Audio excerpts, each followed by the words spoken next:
사랑하는 성도 여러분, 지난밤도 편히 주무셨습니까? 3월 19일 토요일 아침이 밝았습니다. 오늘도 하나님의 말씀 붙들고 승리하는 하루가 되시기를 주님의 이름으로 축원드립니다. 오늘은 우리가 출애굽기 27장의 말씀을 함께 읽고 묵상하는 날이죠. 그래서 출애굽기 27장의 1절에서 3절의 말씀을 함께 읽도록 하겠습니다. 너는 조각목으로 길이가 5규빗, 너비가 5규빗의 제단을 만들되 네모 반듯하게 하며 높이는 3규빗으로 하고 그 네 모퉁이 위에 뿔을 만들되 그 뿔이 그것에 이어지게 하고 그 제단을 노스로 싸고 그 재를 담는 통과 부삽과 대야와 고기 갈고리와 불 옮기는 그릇을 만들되 제단의 그릇을 다 노스로 만들지며. 우리가 출애굽기의 말씀을 함께 보고 있습니다.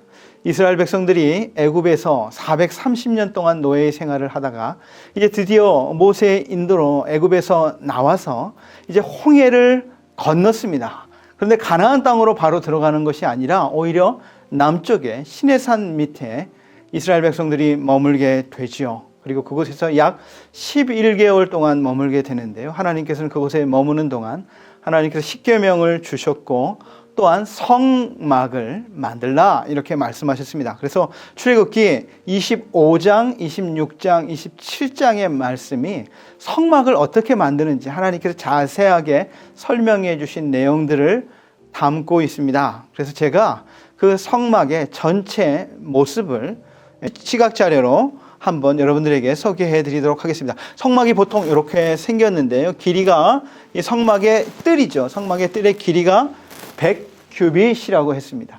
한 규빗은 성인 남자의 이 손끝에서 팔꿈치까지의 길이인데요. 보통은 45cm 정도로 생각을 하게 됩니다. 그래서 100규빗이면 길이가 성막의 뜰의 길이가 45m, 폭이 22.5m의 이 성막 뜰이 있죠. 이 뜰 안에 첫 번째 있는 것이 번제단입니다. 이 번제단은 짐승을 잡아서 죽여서 가죽을 벗기고 내장을 버린 다음에 각을 떠서 불에 태워서 하나님께 번제로 올려드리는 제단이죠. 그리고 물두멍이 있고 여기에 이제 성소가 있는데요. 이 성소에 이 덮개를 열면, 덮개는 이제 어제 이제 말씀을 통해서 나눴고요. 덮개를 열면 이 성소도 두 부분으로 나누어져 있는데요. 성소와 지성소로 나누어져 있고요. 이 성소 안에 좀 자세히 들여다보면 이 성소 안에는 첫째는 등대가 있습니다.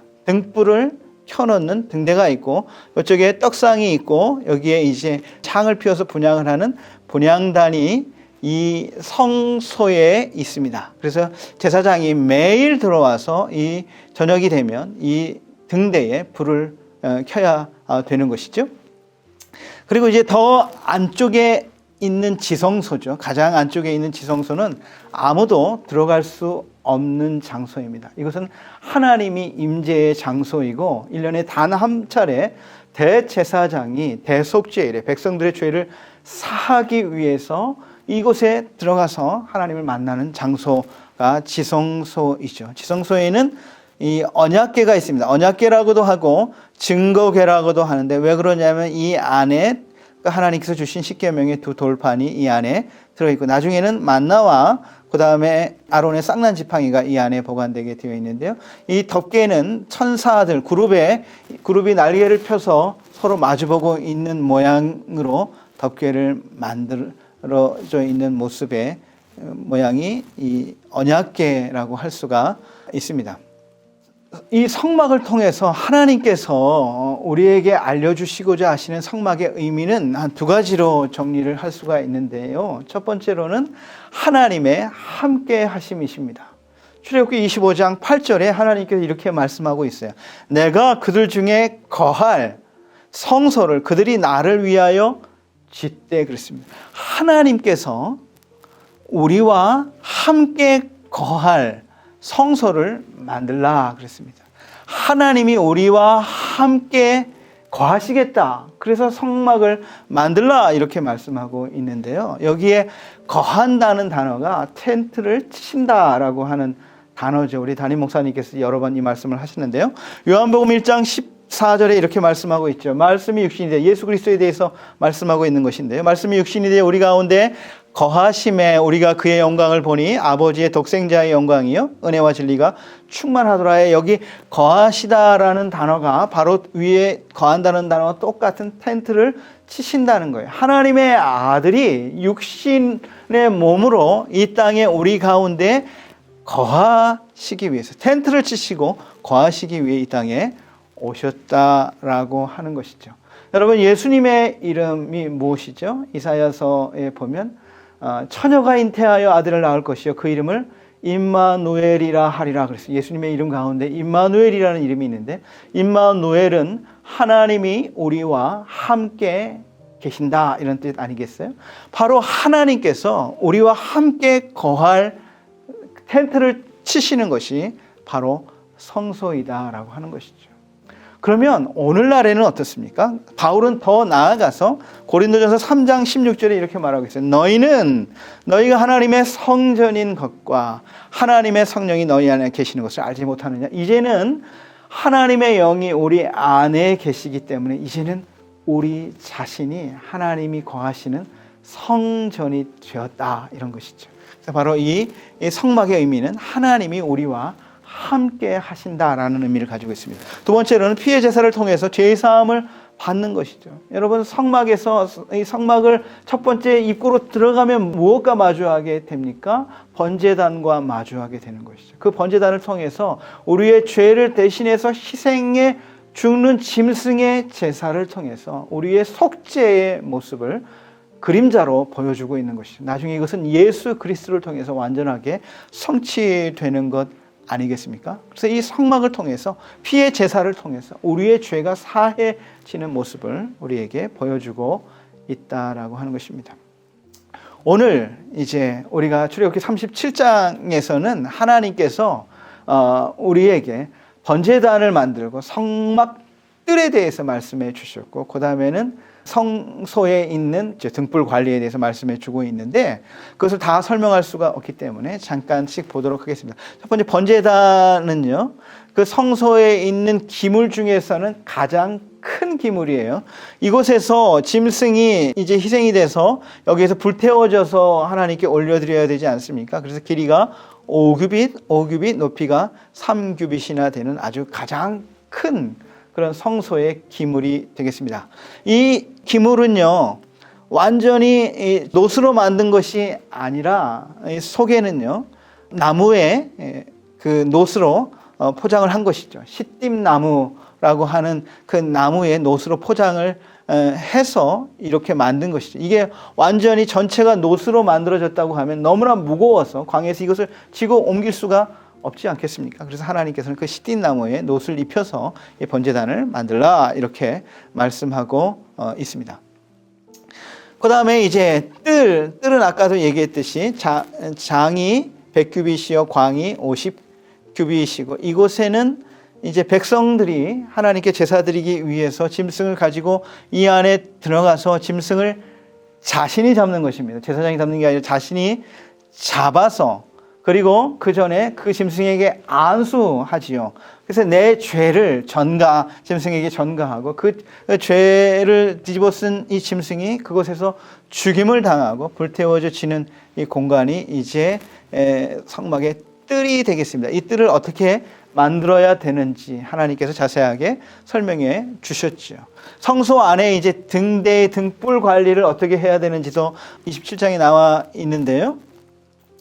이 등불은 저녁에 매일 제사장이 불을 켜고 아침까지 이 불이 꺼지지 않도록 관리하도록 되어 있는 것이죠. 여러분, 이 번제단을 통해서 우리가 하나님께서 주시는 의미가 있다라고 하는 것입니다. 첫 번째로는 헌신인 것이죠. 하나님께 드리는 정성과 헌신의 예물 아니겠습니까? 여러분, 이 번제단에서 짐승이 태워지잖아요.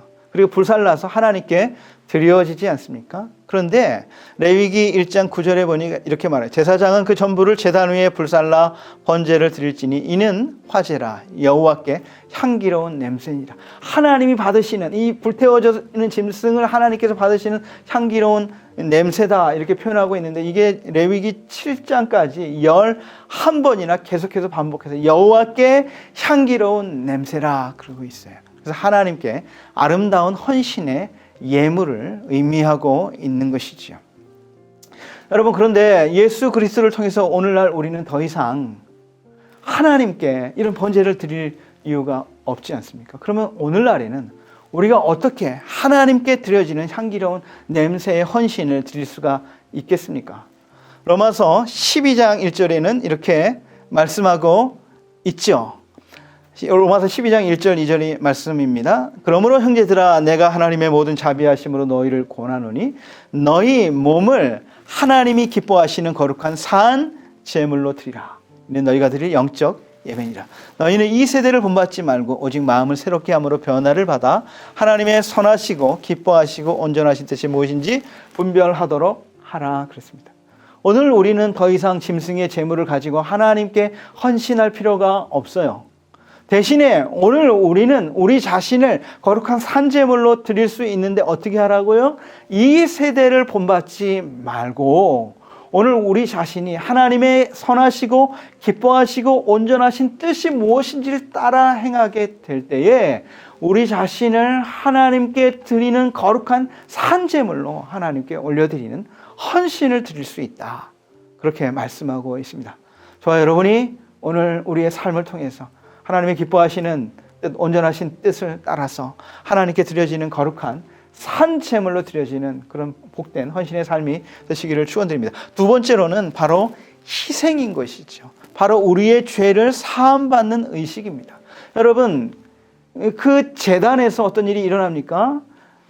짐승에게 안수하고 우리의 죄를 되집어 쓰고 사실은 그 짐승이 대신 죽음을 당하고 불태워져 하나님께 드려지는 제물이 되지 않습니까?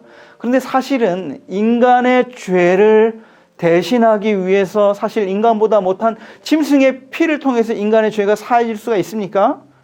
그럴 수 없지요. 그것은 상징이요, 예표요, 정말 신약의 진짜 모습의 모형인 거죠. 그림자인 것이죠. 그래서 히브리서 10장에도 이렇게 말씀하고 있습니다. 제사장마다 매일 서서 섬기며 자주 같은 제사를 드리되 이 제사는 언제나 죄를 없게 하지 못한다 그랬어요. 구약의 제사로 죄를 없게 하는 것이 아니다는 것이에요. 그것은 상징이요 모형인 것이죠. 그런데 진짜 실체가 있습니다. 그것이 뭡니까? 오직 그리스도는 죄를 위하여 한 영원한 제사를 드리시고 하나님 우편에 앉으셨다는 거예요. 사람보다 못한 짐승의 피로는 인간의 죄를 사할 수 없지만 하나님의 아들의 피로는 단 한 번으로 우리 모든 인류의 모든 죄를 사하고도 남음이 있다라고 하는 것입니다. 바로 예수 그리스도께서 단 한 번의 영원한 제사, 자신을 드려서 자신의 생명을 드려서 단 한 번의 영원한 제사로 인류의 모든 죄를 사하는 희생을 통해서 우리를 구원하셨다라고 하시는 것입니다. 사랑하는 성도 여러분, 우리는 이 제단을 통해서 이 제단에서 희생해 죽어지는 동물을 보면서 바로 우리 자신의 죽음을 보아야 되는 것이죠. 죄의 값, 죄의 대가는 영원한 사망이다 그랬어요. 바로 죄로 인해서 죽어지는 짐승을 보면서 바로 우리 자신의 죽음을 보아야 되는 것이요. 또한 우리의 영원한 죽음을 대신해서 십자가 위에서 단번에 죽으심으로 단번에 영원한 제사를 드린 그리스도의 구원의 은혜를, 구원의 은총을 오늘 우리는 이 번제단에서 볼 수 있어야 되는 것입니다. 저와 여러분의 영원한 형벌, 영원한 죄의 저주에서 구원하시기 위해서 예수님께서 십자가 위에서 희생하심으로 우리의 구원을 이루셨습니다. 오늘 이 구원의 은혜를 다시 한번 생각하고 이 구원의 기쁨과 감사와 감격을 다시 한번 마음속에 간직하고 또한 하나님이 기뻐하시고 선하시고 온전하신 뜻을 따라 살 때 우리 자신을 하나님이 기뻐하시는 거룩한 산제물로 하나님께 드려져 하나님을 영광스럽게 하는 복된 믿음의 삶이 되고 오늘 하루가 되시기를 주님의 이름으로 축원드립니다.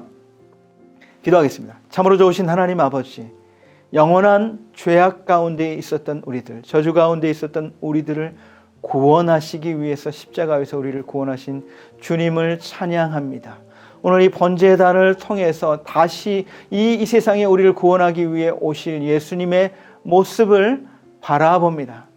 그리고 또한 우리의 죄된 모습을 바라보며 이제는 죄에게 우리 자신을 드려 주의 종이 아니라 하나님의 선하시고 기뻐하시고 온전하신 뜻을 따라 살아서 우리 자신을 하나님 앞에 드려지는 거룩한 산제물로 드리는 삶을 살 수 있도록 우리 모두를 축복하여 주옵소서.